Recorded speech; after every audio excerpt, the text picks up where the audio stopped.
เกิดเป็นคนมาได้เพิ่งฮู้ว่าชีวิตน่ะมันบ่ได้สมบูรณ์แบบเสมอไปแต่ว่าเฮาสามารถเฮ็ดให้ชีวิตมันมีคุณค่าได้เสมอบ่ต้องไปเปรียบเทียบกับผู้ใดแต่เปรียบเทียบกับตัวเฮาเองมื้อนี้กับของเมื่อวาน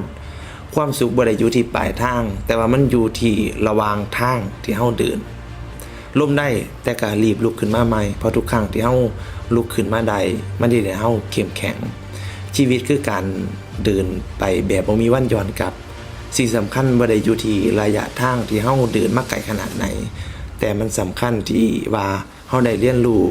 และมีความสุขในชีวิตบ่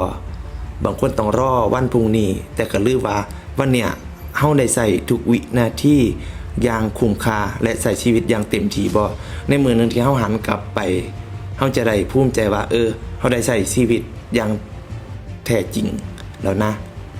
ในโลกใบนี้มันเต็มไปด้วยความคาดหวังจากคนรอบข้างการเป็นตัวของเจ้าของเองอาจจะบ่แม่นเรื่องง่ายแต่ท้ายที่สุดแล้วก็บ่มีผู้ใดใส่ชีวิตแทนเฮาได้อย่าไปย่านในสิ่งที่จะเดินตามความฝันอย่าหยุดเป็นในสิ่งที่เฮาอยากเป็นเพราะว่าชีวิตเป็นของเฮาเลือกเส้นทางที่เฮ็ดให้ใจเฮามีความสุขและก้าวเดินไปอย่างมั่นใจ